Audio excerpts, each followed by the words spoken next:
বলছে অসত্য গাছকে পথিকজনের ছাতা কেন বলা হয়েছে? প্রথম প্রশ্ন আছে অসত্য গাছকে পথিকজনের ছাতা কেন বলা হয়েছে? কারণ কি, অসত্য গাছ পথিকজনকে ছায়া প্রদান করে। গ্রীষ্মের প্রচণ্ড রোদে পথিকজনকে ছাতার মতো ছায়া প্রদান করে, তাই অসত্য গাছকে পথিকজনের ছাতা বলা হয়েছে। রাখালরা গাছের তলায় শুয়ে কি দেখছে? রাখালগুলো কি যাচ্ছে? গাছের তলায় শুয়ে মেঘগুলো সরে সরে যাচ্ছে, সেইটা দেখছে। নদীর ধারের কোন দৃশ্য কবিতায় ফুটে উঠেছে? নদীর ধারের কাদের নৌকা, একটি বড় নৌকা বাঁধা আছে, সেই দৃশ্য ফুটে উঠেছে। একই অর্থযুক্ত শব্দ কবিতা থেকে খুঁজে নিয়ে লেখো। প্রথমে আছে তৃণ। তৃণ কথার অর্থ হচ্ছে ঘাস। তটিনী কথার অর্থ হচ্ছে নদী। গোরক্ষক কথার অর্থ হচ্ছে রাখাল।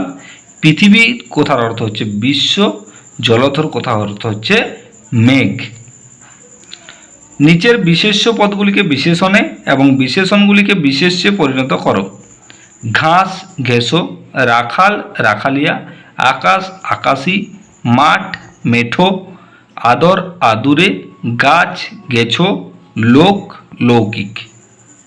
ঠিক আছে, পাশে দেওয়া শব্দগুলির সঙ্গে উপসর্গ যোগ করে নতুন শব্দ তৈরি করো। নদী উপনদী, আদর অনাদর, বাতাস সুবাতাস। এখানে একটুকু বলে রাখি উপসর্গ কাকে বলে আর অনুসর্গ কাকে বলে, এই দুটো তোমাদেরকে জানতে হবে। উপসর্গ হচ্ছে কোনো শব্দের আগে নতুন কোনো শব্দ যোগ করে অর্থপূর্ণ যখন শব্দ হবে তখন তাকে শব্দের শুরুতে যেটা যোগ হবে সেটা হচ্ছে উপসর্গ, আর শব্দের পিছনে যেটা যোগ হবে সেটা হচ্ছে অনুসর্গ। ঠিক আছে, যেমন নদীর আগে যোগ হলো উপনদী, আদরের আগে যোগ হলো অনাদর, বাতাসের আগে যোগ হলো সুবাতাস। তারপর হচ্ছে নিচের বাক্য বা বাক্যাংশ থেকে উদ্দেশ্য ও বিধেয় চিহ্নিত করো এবং সম্প্রসারণ করো। ওই যে অসত্য গাছটি ও তো পথিকজনের ছাতা, তাহলে এখানে কাকে বলা হয়েছে? অসত্য গাছটির কথা বলা হয়েছে। তাহলে উদ্দেশ্য হচ্ছে অসত্য গাছটি, আর পথিকজনের ছাতাটা হচ্ছে বিধেয়। কেউ কোথা নেই বাতাস উড়ায় মিহিন সাদা ধুলো, তাহলে এখানে উদ্দেশ্য হচ্ছে বাতাস, আর উড়ায় মিহিন সাদা ধুলো, কেউ কোথা নেই, এগুলো সমস্তটাই বিধেয়ের মধ্যে পড়বে।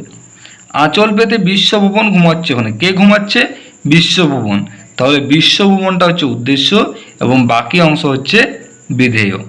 বিশ্বভুবন শব্দে বিশ্ব আর ভুবন শব্দ দুটি একত্র উপস্থিত রয়েছে, যাদের অর্থ একই। এমন 5টি নতুন শব্দ তুমি তৈরি করো। তো এইখান থেকে আমার যেটা মনে পড়ছে সেইটি আমি মাত্র বলছি। যেমন হচ্ছে লোকজন, ঠিক আছে, তারপর হচ্ছে লোকজন কথার অর্থ কিন্তু একই। আর হবে বিশ্বভুবন,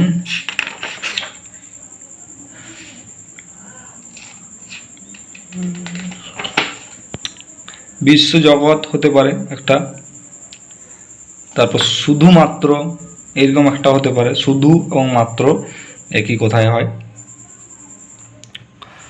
তো এর পরবর্তী প্রশ্ন রয়েছে 8 নম্বরে, ওই যে অসত্য গাছটি